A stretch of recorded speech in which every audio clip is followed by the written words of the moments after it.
quemaremos en la hoguera. Bueno, yo no había pensado ir tan lejos, únicamente iba a pedir una amonestación cristiana. Claro, quedé perplejo al escuchar a Torquemada hablando en esa forma y verlo con las manos puestas sobre el pecho en actitud beatífica. Aquello me causó horror, no pude menos que manifestar mi descontento al decirle: usted es un perverso, yo no he venido a pedirle que queme vivo a nadie, ni que venga usted a torturar a nadie, únicamente he venido a pedirle una amonestación cristiana y eso es todo, ahora se dará cuenta que no estoy de acuerdo con su secta, y en fin pronunció unas cuantas palabras y unos cuantos gritos que por ahora me reservo, en un lenguaje un poquito altisonante. Motivo más que suficiente para que aquel alto dignatario de la Inquisición dijera: ¿con qué esas tenemos, señor marqués? Hizo sonar una campana y apareció un grupo de caballeros armados hasta los dientes, se puso de pie aquel caballero del Santo Oficio y ordenó a los caballeros aquellos diciendo: prended a este hombre. Un momento caballeros, dije, recordad las reglas de la caballería. En aquella época las reglas de la caballería eran respetables, respetabilísimas por todo el mundo. Dadme una espada, les dije al estilo de los gachupiños, y me batiré con cada uno de vosotros. Era ni más ni menos que un gachupín, nos encontrábamos reencarnados en plena Edad Media, en época de Torquemada. Un caballero me entrega una espada, yo la recibo, luego da un paso hacia atrás y me dice: en guardia, y le respondí: siempre estoy. Y nos trábamos en lid. No se oían sino golpes de espadas, parecía que esas espadas al golpearse unas con otras lanzaban chispas. Aquel caballero era muy hábil con la esgrima, pues manejaba las armas a la maravilla. Yo tampoco era una mansa oveja, claro está que no. Total que el duelo fue muy grave, no me faltaba más que hacer una de mis mejores estocadas para salir victorioso, pero los otros caballeros estaban viendo el asunto, se dieron cuenta que su compañero iba directo al panteón y claro que me cayeron en pandilla. Mas llegó un momento en que el brazo derecho se me cansó, ya no podía con el peso de la espada ante tal lucha, querían quemarme vivo. Ahí tenían un poco de leña al pie de un poste de acero. Me encadenaron en aquel poste, prendieron fuego a la leña y a los pocos segundos estaba ardiendo como tea encendida. Sentí gran dolor en las carnes, veía cómo mi cuerpo físico se quemaba hasta quedar reducido todo a cenizas. Quise dar y di un paso, sentí que aquel dolor supremo se convertía en felicidad. Entendí que más allá del dolor existía la felicidad, el dolor humano por más grande que sea tiene un límite. Una lluvia bienhechora comenzó a caer sobre mí. Total, salí de aquel palacio caminando despacito, despacito. De manera que ya había desencarnado, el cuerpo físico pereció en la hoguera de la Inquisición, hoy por ejemplo, al repetirse un evento de esos en mi vida, estoy seguro que ya no iría a una hoguera, ni a un panteón, ni algo por el estilo. ¿Por qué? Porque hoy al no tener ya esos yoes de la ira, de la impaciencia, escucharía al inquisidor serenamente, impasible, comprendería el estado en que se encuentra, guardaría un silencio total, ninguna reacción saldría de mí. Como resultado no pasaría eso, es claro, podría salir tranquilo, sin problemas. De manera que los problemas en realidad de verdad los forma el ego. Si en aquella ocasión no hubiera reaccionado de esa forma contra el Santo Oficio, como así le llamaban, contra la Inquisición, etcétera, etcétera, pues es obvio que no habría desencarnado en esa ciudad. Esto no significa cobardía, sino sencillamente habría permanecido impasible, sereno, luego habría dado la espalda y me habría retirado sin problemas. Solo queda un punto en discusión. El condesito aquel habría sido aprehendido, quemado vivo en la hoguera y se me podía echar la culpa a mí. No, porque habría tenido el valor 10 de informarle eso al conde, aunque aquel conde se habría llenado de tremenda ira contra mí, pero habría salvado su existencia, tal vez hasta el hombre habría quedado agradecido. Es decir, circunstancias tan fatales no habrían sucedido, si el ego hubiera sido desintegrado, pero desgraciadamente tenía un ego muy desarrollado y esos son los problemas que forma el ego. Cuando uno no tiene ego esos problemas no se suceden. Pueda que las circunstancias se repitan, pero ya no suceden, ya no vienen esos problemas.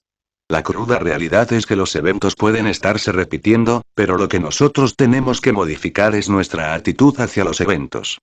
Si nuestra actitud es negativa, pues nos creamos gravísimos problemas, eso es obvio.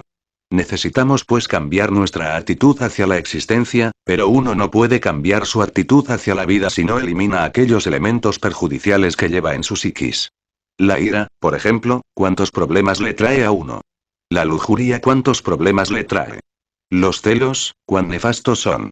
La envidia, ¿cuántos inconvenientes le proporciona a uno? Uno tiene que cambiar su actitud ante las distintas circunstancias de la vida, estas se repiten, con uno o sin uno, pero se repiten. Lo que importa es que uno cambie su actitud ante las distintas circunstancias de la vida. Es decir, necesitamos nosotros autoconocernos profundamente. Y si nos autoconocemos descubrimos nuestros errores. Y si despertamos venimos a experimentar eso que no es del tiempo, eso que es la verdad. Pero mientras nosotros continuemos con la conciencia dormida, embotellada dentro del ego, entre los yoes, obviamente no sabremos nada de los misterios de la vida y de la muerte. No podemos asimismo experimentar lo real, viviremos en la ignorancia. 11. Se hace pues urgente, inaplazable cumplir con la máxima de Tales de Mileto. Nocete ipsum, hombre, conócete a ti mismo y conocerás al universo y a los dioses. Todas las leyes de la naturaleza están dentro de uno mismo y si uno no las descubre dentro de uno mismo, tampoco las puede descubrir fuera de sí mismo. El hombre está contenido en el universo y el universo está contenido en el hombre. Así pues, el universo está dentro de uno. Si no descubrimos al universo dentro de nosotros mismos, tampoco lo descubrimos fuera de sí mismo, eso es obvio. Existen dentro de nosotros posibilidades extraordinarias, pero ante todo debemos partir del principio nocete ipsum. Hombre, conócete a ti mismo y conocerás al universo y a los dioses. La personalidad o la falsa personalidad, por ejemplo, es óbice para la verdadera felicidad. Todo ser humano tiene una falsa personalidad, que está formada por el engreimiento, por la vanidad, por el orgullo, por el temor, por el egoísmo, por la ira, por la autoimportancia, por el autosentimentalismo, etc. La falsa personalidad es verdaderamente problemática, está dominada por todo ese tipo de yoes que he enumerado. Mientras uno posea la falsa personalidad en modo alguno habrá de conocer la real felicidad. Si uno quiere ser feliz, y todos tenemos derecho a la felicidad, tiene que empezar por eliminar la falsa personalidad. Pero para poder eliminar la falsa personalidad tiene uno que eliminar los yoes que la caracterizan, los que he enumerado. Eliminados todos esos yoes, entonces todo cambia, se crea en nuestra conciencia un centro de gravedad continuo y deviene un estado de felicidad extraordinaria, pero mientras exista la falsa personalidad la felicidad no es posible. Debemos tener en cuenta todo eso si es que realmente anhelamos algún día ser felices. 12. Incuestionablemente lo más importante en la vida práctica viene a ser precisamente cristalizar en la humana personalidad eso que se denomina alma. ¿Qué se entiende por alma? Todo ese conjunto de poderes, fuerzas, esas virtudes, facultades del ser. Si uno elimina, por ejemplo, el yo de la ira, en su reemplazo cristalizará en nuestra humana persona la virtud de la serenidad, de la paciencia. Si uno elimina el defecto del egoísmo, en su reemplazo cristalizará en nosotros la virtud maravillosa del altruismo. Si uno elimina el defecto de la lujuria, en su reemplazo cristalizará en nuestra alma la virtud extraordinaria de la castidad. Si uno elimina de su naturaleza el odio, en su reemplazo cristalizará en nuestra personalidad el amor. Si uno elimina el defecto de la envidia, en su reemplazo cristalizará en la humana personalidad la alegría por el deber ajeno, la filantropía, etc. Así que es necesario comprender que hay necesidad de eliminar los elementos indeseables de nuestra psiquis para cristalizar en nuestra humana persona eso que se llama alma. Un conjunto de fuerzas, de atributos, de virtudes, de poderes cósmicos, etc. Sin embargo, he de decir que no todo es intelecto, el intelecto es útil cuando está al servicio del espíritu. Incuestionablemente debemos pasar por grandes crisis emocionales si es que queremos nosotros cristalizar alma en sí mismos. Si el agua no hierve a 100 grados centígrados no cristaliza lo que hay que cristalizar y no se elimina lo que hay que eliminar. Así también, si no pasamos por grave crisis emocionales, pues no cristalizará en nosotros eso que se llama alma, no se eliminará en nosotros eso que se debe eliminar. Así ha sido siempre. Cuando el alma cristaliza completamente en uno, hasta el mismo cuerpo físico se convierte en alma. Jesús de Nazaret, el gran Kabir, habló claro sobre eso, dijo: en paciencia poseeréis vuestras almas, las gentes no poseen un alma, el alma los posee. El alma de cada persona 13 sufre cargando con un fardo abrumador. La persona. Poseer el alma es muy distinto, pero escrito está: en paciencia poseeréis vuestras almas. Hay yoes muy difíciles de eliminar, defectos terribles, yoes que están en relación con la ley del karma. Cuando se llega a eso parece como si nos detuviéramos en el avance, y obviamente que sí. Mas con infinita paciencia, al fin se consigue la eliminación de esos yoes. La paciencia y la serenidad son facultades extraordinarias, virtudes magníficas, necesarias para avanzar en este camino de la transformación radical. En mi libro Las Tres Montañas hablo claramente sobre la paciencia y la serenidad. Un día estando en el monasterio, aguardábamos un grupo de hermanos impacientemente al abad, al hierofante, mas este tardaba y pasaban las horas y este tardaba. Todos estaban preocupados, habían allí algunos maestros. Maestros, claro, muy respetabilísimos, pero llenos de impaciencia, se paseaban dentro del salón, iban, venían, se jalaban el cabello, se rascaban la cabeza, se alaban las barbas, impacientes. Yo permanecía tranquilo, sereno, paciente, aguardaba, únicamente me causaba curiosidad esos hermanitos impacientes. Al fin, después de varias horas, se presentó el maestro, y dirigiéndose a todos les dijo: a ustedes les faltan dos virtudes que este hermano tiene, y me señaló a mí. Luego dirigiéndose a mí me dice: dígales usted, hermano, cuáles son esas dos virtudes. Entonces yo me puse de pie y dije: hay que saber ser pacientes, hay que saber ser serenos. Todos quedaron perplejos. Enseguida el maestro trajo una naranja, símbolo de esperanza, y me la entregó, aprobándome. Quedé aprobado para entrar en la segunda montaña, que es la de la resurrección. Los otros, los impacientes, quedaron aplazados. Se me citó después en otro monasterio para firmar algunos papeles que tenía que firmar, y así lo hice. Más tarde se me entregaron ciertas instrucciones esotéricas y se me admitió pues en los estudios de la segunda montaña, y 14. Aquellos compañeros hasta ahora todavía están luchando por lograr la paciencia y la serenidad, pues no la tienen. Vean pues lo importante que es ser paciente, ser sereno. Así pues, cuando uno está trabajando en la disolución de un yo y por nada de la vida consigue disolverlo porque es muy difícil, porque hay yoes así que se relacionan con las leyes del karma, no le queda a uno más remedio que multiplicar la paciencia y la serenidad hasta triunfar, pero muchos son impacientes, quieren eliminar tal o cual yo, de inmediato, sin pagar el precio correspondiente, y eso es absurdo. En el trabajo sobre uno mismo se necesita multiplicar la paciencia hasta el infinito, y la serenidad hasta el colmo de los colmos.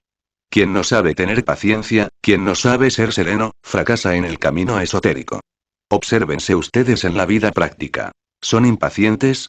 ¿Saben permanecer serenos en el momento preciso? Si no tienen esas dos preciosas virtudes, pues hay que trabajar para conseguirlas. ¿Cómo? Eliminando los yoes de la impaciencia y eliminando los yoes de la falta de serenidad, del enojo. Los yoes del enojo, de la ira, que son los que no permiten la serenidad. ¿Qué es lo que buscamos a la larga nosotros con todo esto? Pues cambiar totalmente, pues así como estamos incuestionablemente, lo único que hacemos es sufrir, amargarnos la vida. Cualquiera puede hacernos sufrir a nosotros. Basta que nos toque una fibra del corazón para que ya estemos sufriendo. Si nos dicen una palabra dura sufrimos, si nos dan unas palmaditas en el hombro y unas palabras dulces, nos alegramos. Así somos de débiles.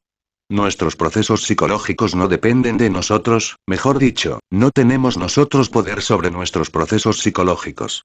Cualquiera puede manejarnos nuestra psiquis. ¿Quieren ver ustedes una persona enojada? Pues díganle una palabra dura y la verán enojada. Luego, ¿quieren verla contenta? Denle una palmadita en el hombro y luego unas 15 palabras dulces y ya cambia, ya está contenta. Qué fácil es, cualquiera juega con las psiquis de los demás. Qué débiles son estas criaturas. Se trata pues de cambiar, de que todo esto que tenemos de débil sea eliminado, hasta nuestra misma identidad personal debe perderse para nosotros mismos. Esto quiere decir que el cambio debe ser radical, pues hasta nuestra misma identidad personal, soy fulano de tal, X, debe perderse para sí mismos. Llegará el día en que nos encontremos a nuestra misma identidad personal. Se trata de convertirnos en algo distinto, en algo diferente. Obviamente hasta la misma identidad personal debe perderse. Tratamos de convertirnos en criaturas distintas, criaturas felices, seres dichosos y tenemos derecho a la felicidad. Pero si no nos esforzamos, ¿cómo vamos a cambiar? ¿De qué manera? He aquí lo grave. Lo más importante es pues no identificarnos con las circunstancias de la existencia. La vida es como una película y es de hecho una película, que tiene un principio y tiene un fin. Distintas escenas van pasando por la pantalla de la mente. El error más grave de nosotros consiste en identificarnos con esas escenas. ¿Por qué? Porque pasan, sencillamente porque pasan, son escenas de una gran aventura y al fin pasan. Afortunadamente en el camino de la vida tomé como lema eso, no identificarse uno con las circunstancias diferentes de la vida. Me viene a la memoria casos de la niñez. Como quiera que mis padres terrenales se habían divorciado, nos tocaba a nosotros los hermanos de una gran familia sufrir,